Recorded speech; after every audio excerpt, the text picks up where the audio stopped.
Dans cette nouvelle version de Simplicity Grid, ce que j'ai fait, c'est que j'ai mis le logo au centre.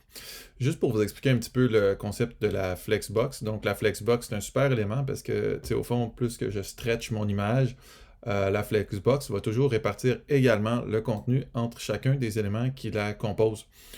C'est un petit peu la même chose que la grille, sauf qu'on peut aussi cibler les éléments individuellement, puis on n'a pas besoin nécessairement de leur dire combien de place qu'ils prennent à l'intérieur de la grille ou de la Flexbox. Fait que, regardez, juste pour vous illustrer ici, là, donc on a la Flexbox qui est ici. Et si je regarde dans mon code, j'ai dû changer un petit peu mon code pour mettre le logo au centre de ça. Là. Donc si vous avez Simplicity Grid version 1 avant, c'est un petit peu différent là, ce qu'il faut faire.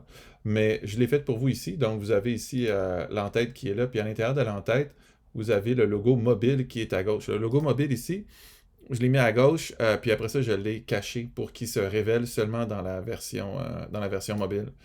Fait que ça, c'est une chose ici. Fait qu'on a le logo mobile qui est justement masqué au début.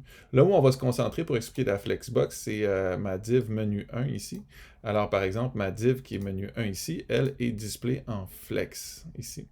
Donc, juste en disant ça, ce que ça fait, c'est que chacun des éléments qu'elle voit, même si c'est des liens, c'est ça aussi qui est différent d'avec la grid, c'est que dans la Flexbox, si c'est des éléments inline, ils s'en vont quand même se distribuer là, un par grille, là, un par cellule de Flexbox, si on peut voir comme ça. Donc on a nos éléments qui sont ici.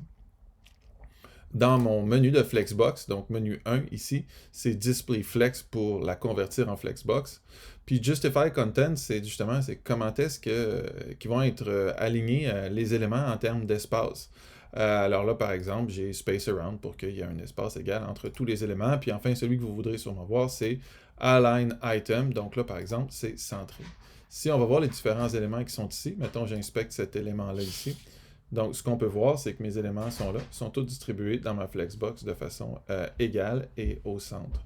Puis ici, j'en prends un qui est comme ça ici, par exemple. J'ai ma Flexbox qui est là.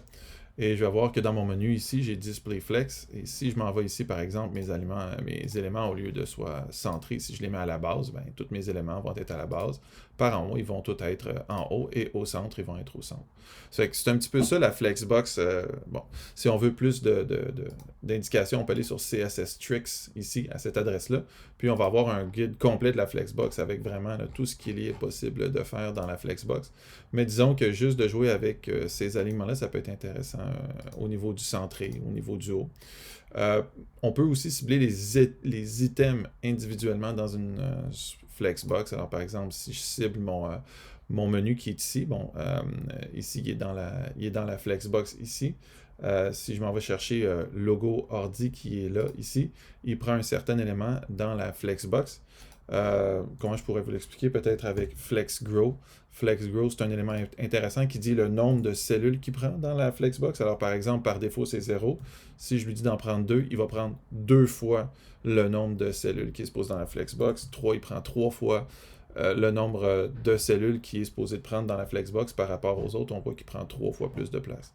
Donc, c'est une façon intéressante d'aller jouer avec les éléments là, dans la Flexbox. Là. On peut cibler les items individuellement ou les conteneurs là, comme un tout.